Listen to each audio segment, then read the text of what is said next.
নমস্কার বন্ধুরা, সবাইকে জানাই মেরি ক্রিসমাসের অনেক অনেক শুভেচ্ছা ও ভালোবাসা।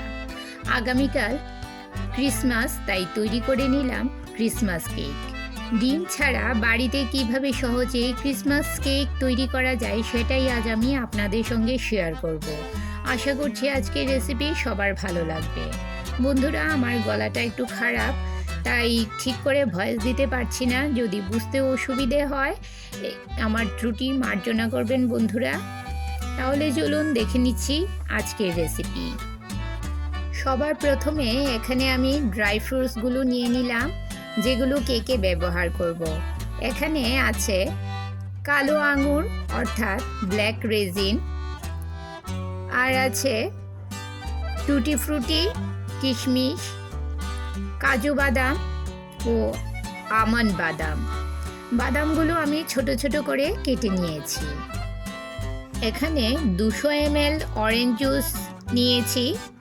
বাজার থেকে টাটকা কমলা লেবু নিয়ে এসে এর জুস বের করে নিয়েছি। এবারে একটা পাত্রে অরেঞ্জ জুস নিয়ে নিলাম। সমস্ত ড্রাই ফ্রুটসগুলো অরেঞ্জ জুসে কিছুক্ষণ বয়েল করে নেব। আপনারা প্যাকেটের অরেঞ্জ জুসও ব্যবহার করতে পারেন। বাজারে কমলা লেবু অনেক সময় টক হয়, তাই আমি এতে দিয়ে দিলাম সামান্য নুন ও 2 টেবিল চামচ চিনি। তবে প্যাকেটের অরেঞ্জ জুস ব্যবহার করলে নুন চিনি কিছুই দেওয়ার প্রয়োজন নেই। এখন বাজারে প্রচুর কমলা লেবু পাওয়া যাচ্ছে, তাই আমি ফ্রেশ অরেঞ্জ ব্যবহার করলাম। এবারে ড্রাই ফ্রুটসগুলো এই অরেঞ্জ জুসে মিশিয়ে নেব। ড্রাই ফ্রুটসগুলো অরেঞ্জ জুসে মিশিয়ে নিয়ে এভাবেই 10 মিনিট রেখে দেব। আপনারা চাইলে সারা রাত এভাবে ড্রাই ফ্রুটসগুলো অরেঞ্জ জুসে সোক করে নিতে পারেন। আমার কাছে সময় ছিল না, তাই আমি ইনস্ট্যান্ট এই ড্রাই ফ্রুটসগুলোকে বয়েল করে নেব। 10 মিনিট পর অরেঞ্জ জুসে মেশানো ড্রাই ফ্রুটসগুলো গ্যাসের চুলায় বসিয়ে কিছুক্ষণ বয়েল করে নেব। ড্রাই ফ্রুটসগুলো এভাবে বয়েল করতে হবে যেন পুরোটা অরেঞ্জ জুস এই ড্রাই ফ্রুটসগুলোর মধ্যে সোক হয়ে যায়। দেখুন বন্ধুরা, অরেঞ্জ জুস পুরোটা ড্রাই ফ্রুটস সোক করে নিয়েছে। আর ড্রাই ফ্রুটসগুলো দেখুন ফুলে অনেকটা বেড়ে গেছে। এই পর্যায়ে গ্যাসের ফ্লেম বন্ধ করে দেব। সামান্য ভেজা ভেজা থাকবে ড্রাই ফ্রুটসগুলো। ঠান্ডা হওয়ার জন্য একটা সাইডে রেখে দিলাম। গ্যাসের চুলায় একটা পাত্রে কিছুটা বালি নিয়ে নিলাম। এতে খাবারের স্ট্যান্ড বসিয়ে দিলাম। ঢাকা দিয়ে লো মিডিয়াম ফ্লেমে 15 মিনিট প্রিহিট করে নেব।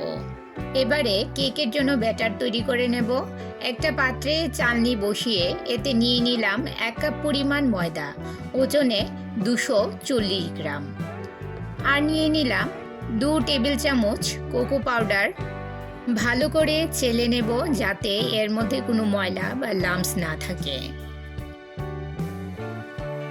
এবারে এতে দিয়ে দিলাম আমুলের মিঠাই মিট। আপনারা নেসলে মিল্ক মিট অথবা যে কোনো কনডেন্স মিল্ক ব্যবহার করতে পারেন। এখানে 200 গ্রাম মিঠাই মিট নিয়েছি। আমি এই কেকটা ডিম ছাড়া তৈরি করছি। মিঠাই মিট বা কনডেন্স মিল্কের সঙ্গে সামান্য বেকিং পাউডার ও বেকিং সোডা দিলে এটা ডিমের সাবস্টিটিউট হিসেবে কাজ করবে। আর এই মিঠাই মিল্ক অনেকটাই মিষ্টি হয়, এই কারণে আলাদা করে চিনিরও প্রয়োজন পড়ে না। ডিমের পরিবর্তে টক দইও ব্যবহার করতে পারেন, তবে আমি আমুলের মিঠাই মিট নিয়েছি। মিল্ক মেড ব্যবহার করার ফলে এর স্বাদও বেড়ে যাবে। এবারে এতে দিয়ে দিলাম 1/2 teaspoon baking powder, 1/2 teaspoon baking soda, boil করে রাখা ড্রাই ফ্রুটসগুলো দিয়ে দিলাম। আর দিয়ে দিলাম 1/2 টিস্পুন দারচিনি গুঁড়ো, 1/2 টিস্পুন লং গুঁড়ো ও জায়ফল একটা গ্রেটারে ঘষে জায়ফলের গুঁড়ো দিয়ে দিলাম। ক্রিসমাস কেকে দারচিনি, লং ও জায়ফলের গুঁড়ো অবশ্যই দিতে হবে, এটা স্কিপ করা যাবে না। যদি পাউডার না থাকে আপনারা কুটেও ব্যবহার করতে পারেন। দিয়ে দিলাম সামান্য পরিমাণ নুন। সব কিছু ভালো করে মিশিয়ে নিতে হবে। আমি এই কেকে এক্সট্রা ফ্লেভার ব্যবহার করব না। ক্রিসমাস কেকে দারচিনি, লং ও জায়ফলের ফ্লেভার থাকে। ভালো করে সমস্ত কিছু মিশিয়ে নিয়ে এতে দিয়ে দিলাম 2 টেবিল চামচ ভেজিটেবল অয়েল। ভেজিটেবল অয়েলটা আগে দিতে মনে নেই, তাই এখন দিয়ে দিলাম ভেজিটেবল অয়েল। খুব ভালো করে সব কিছু মিশিয়ে নিয়ে একটা স্মুথ ব্যাটার তৈরি করতে হবে। আমার চ্যানেলে নতুন বন্ধু হয়ে থাকলে চ্যানেলটি সাবস্ক্রাইব করে পাশে থাকা বেল আইকনটি প্রেস করুন আর নোটিফিকেশন অল করুন পরবর্তী ভিডিওর আপডেট পেতে।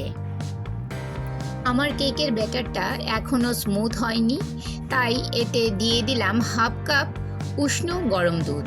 অল্প অল্প করে দুধ মিশিয়ে নিয়ে ব্যাটারটা তৈরি করব। প্রয়োজনে আরও সামান্য পরিমাণ উষ্ণ গরম দুধ ব্যবহার করতে পারেন। যারা এই পর্যন্ত আমার এই ভিডিওটি ধৈর্য সহকারে দেখছেন অথচ একটা লাইক দিতে ভুলে গেছেন, তাদের কাছে অনুরোধ, প্লিজ একটা লাইক দিয়ে ভিডিওটি কন্টিনিউ করুন। আপনার একটা লাইক পৌঁছে দিতে পারে আমার রেসিপি আরও বহু মানুষের কাছে। এই যে দেখুন বন্ধুরা, ঠিক এই রকম কনসিস্টেন্সির একটা ব্যাটার তৈরি করে নিতে হবে। এবারে একটা কেক মোল্ড নিয়ে নিলাম, এতে সামান্য ঘি ব্রাশ করে নেব। কেক মোল্ড না থাকলে আপনারা যে কোনো উঁচু স্টিলের পাত্র নিতে পারেন, তবে সেই স্টিলের পাত্রের তলাটা যেন সমান হয়। কেক মোল্ডের ভেতরে চারদিকে ঘি ব্রাশ করে নিলাম। এর ওপর বাটার পেপার বসিয়ে দেব। বাটার পেপার চারদিকে লাগিয়ে এর উপর আবার ঘি ব্রাশ করে নেব। বাটার পেপার লাগিয়ে নিয়ে এর উপর আবারও ঘি ব্রাশ করে নেব। এবারে বানিয়ে রাখা কেকের ব্যাটারটা মোল্ডে ঢেলে নিলাম। বন্ধুরা, যারা আমাকে সাবস্ক্রাইব করে আমার পাশে আছেন আর ভিডিওটি প্রথম থেকে শেষ পর্যন্ত ফুল ওয়াচ করছেন, তাদেরকে অসংখ্য ধন্যবাদ। আর যারা নতুন বন্ধু, অবশ্যই 24 ঘন্টা অপেক্ষা করবেন। 24 ঘন্টা পর আমি আসবো আপনার চ্যানেলটি ভিজিট করে আপনার পরিবারের সদস্য হওয়ার জন্য। এভাবে ট্যাপ ট্যাপ করে কেকের ব্যাটারটা সেট করে নিতে হবে।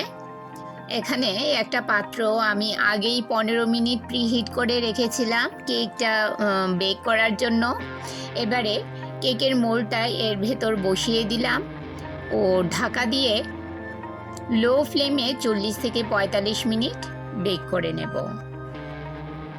30 মিনিট পর ঢাকা সরিয়ে চেক করে নিচ্ছি। এই পর্যায়ে আমি কিছুটা ড্রাই ফ্রুটস উপর থেকে ছড়িয়ে দিলাম। আগে যদি ড্রাই ফ্রুটসগুলো দিতাম তাহলে সবটা ড্রাই ফ্রুটস ভেতরে চলে যেত, ভেতরে সিঙ্ক হয়ে যেত। তাই 30 মিনিট পর যখন কেকটা মোটামুটি হয়ে এসছে, ঠিক তখন ড্রাই ফ্রুটসগুলো ওপরে ছড়িয়ে দিলাম। এবারে ঢাকা দিয়ে আরও 15 মিনিট বেক করে নেব। 15 মিনিট পর একটা ছুরি দিয়ে কেকের সেন্টারে দেখে নিচ্ছি কেকটা হয়েছে কিনা। দেখুন, ছুরির গায়ে একদমও কিছু লেগে নেই, এর মানে কেকটা পুরোটা বেক হয়ে গেছে। দেখতে চেক করতে হলে সেন্টারেই দেখতে হবে, ছুরি বা টুথপিক দিয়ে আপনারা দেখে নেবেন যে কেকটা হয়েছে কিনা। ঠান্ডা হওয়ার পর নামিয়ে নিলাম। দেখুন কত সুন্দর আমার কেকটা তৈরি হয়ে গেছে। এবারে একটা থালা নিয়ে আমি এই কেকটাকে ডিমোল্ড করে নেব। দেখুন খুব সহজেই কেক মোল্ড থেকে কেকটা বেরিয়ে এসছে আর কেক মোল্ডে একদমও লেগে নেই। এবারে আমি যে বাটার পেপারগুলো দিয়েছিলাম সেই বাটার পেপারগুলো উঠিয়ে নেব। দেখুন কত সুন্দরভাবে বাটার পেপারগুলো উঠে এসছে। এবারে আমি সমস্ত সাইডের বাটার পেপারগুলো তুলে নিয়ে কেকটাকে উল্টো করে দেখিয়ে দিচ্ছি আপনাদের। এই যে দেখুন কত সুন্দর ক্রিসমাস কেক তৈরি হয়ে গেছে, ক্রিসমাস প্লাম কেক তৈরি হয়ে গেছে। ওপর থেকে আমি সামান্য আইস পাউডার ছড়িয়ে দিচ্ছি, ডেকোরেশনের জন্য আইস পাউডার ছড়িয়ে দিচ্ছি। ক্রিসমাস ট্যাগ আর সান্টা ক্লজ ও চেরি দিয়ে আমি এই কেকটা, ক্রিসমাস কেকটা ডেকোরেট করে নেব। এই যে দেখুন বন্ধুরা, কত সুন্দর ক্রিসমাস কেক তৈরি হয়ে গেছে। এভাবে আপনারা বাড়িতেই ক্রিসমাস কেক তৈরি করে নিতে পারেন। আমার আজকের রেসিপি আপনাদের কেমন লাগলো অবশ্যই কমেন্ট করে জানাবেন, আর ভালো লাগলে শেয়ার করবেন আপনাদের আত্মীয় ও বন্ধুদের কাছে। তাহলে বন্ধুরা, আজকে এই পর্যন্তই। আবার দেখা হবে আরেকটি নতুন ভিডিওতে নতুন রেসিপি নিয়ে।